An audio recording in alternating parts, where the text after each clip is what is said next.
Welcome to Dallas, Texas. My name's Eugene Gonzalez, a top 1% realtor and your host for American Dream, Dallas Edition. Dallas is the heartbeat of Texas, and it's got rhythm. Southern hospitality meets fearless ambition. It's barbecue with a side of Michelin stars, cowboy boots on a tech CEO. It's not trying to be trendy, it's just being real, and that's why it works.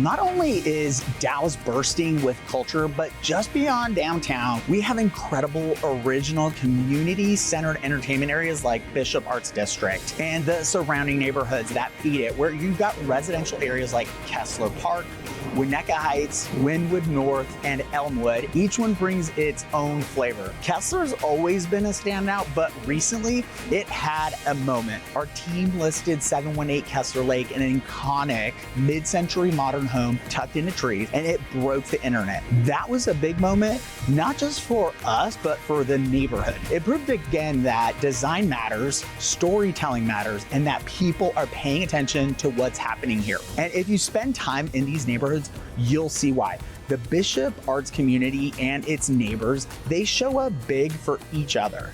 They buy local, they support the creatives, and they just care. It's not just about real estate, it's about real connection. This is where you'll find some of the best food in the city, like Lucia, Michelin approved and worth the wait. Stock and Barrel, if you know, you know. Tossin James Beard nominees, and you're feasting in a neighborhood that's setting the culinary tone for the entire city and for the state for that matter. Here, music pours out of bars, strangers become collaborators, and every block gives you something to discover.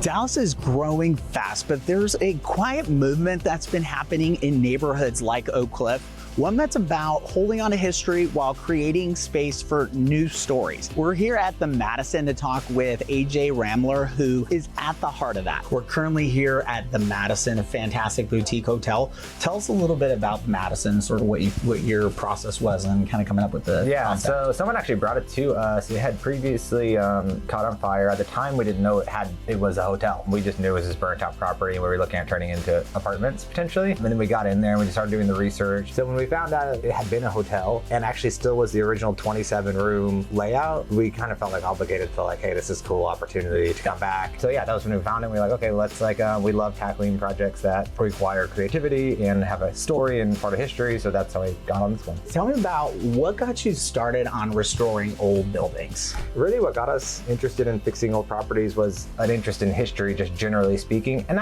not history as much as just old stuff. I love the nostalgia of old things, whether it's old music or trinkets or anything like that. And then we also wanted to buy some rentals. So we're like, oh cool, let's go find some rentals that, have the old hardwood floors. And we didn't really know much about the old properties when we got going. But as we got into it, man, this is just so cool that they built stuff with this quality and they really just don't replicate that anymore. So that's how we started in it. Now I love it for many, many more reasons than just that, but really started just with an interest in old things. AJ, thanks so much for meeting with us. I really appreciate the insights. That's really great. And we're so excited to see the next projects and be a part of them as they launch. And thanks again for having us. Rock and roll. Thank you. Yeah, appreciate you bet. it. Thank you. Yeah.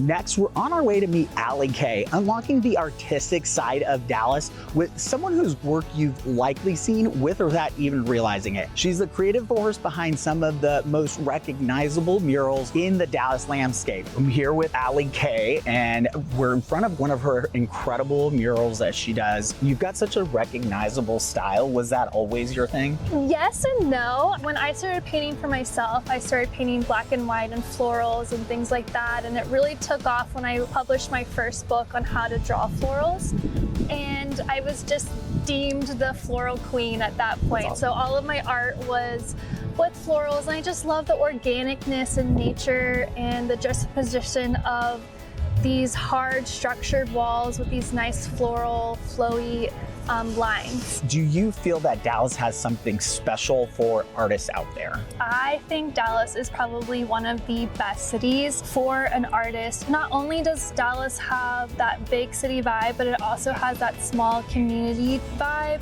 I don't think I would be where I am today without this artist community that is in Dallas. We are so supportive, and a lot of times you would think that there's like, oh, the competitions, there's only so many walls, or there's only so many things. That is not the case with Dallas. We just really love on each other and support each other. That's probably one of my favorite things about the Dallas art community, is that we're just so supportive. That's incredible. That's really cool to know. Thank you so much, Alli. Really happy to meet you. Really appreciate it. And thanks for spending some time and chat with us. Anytime. Yeah, thanks, Al.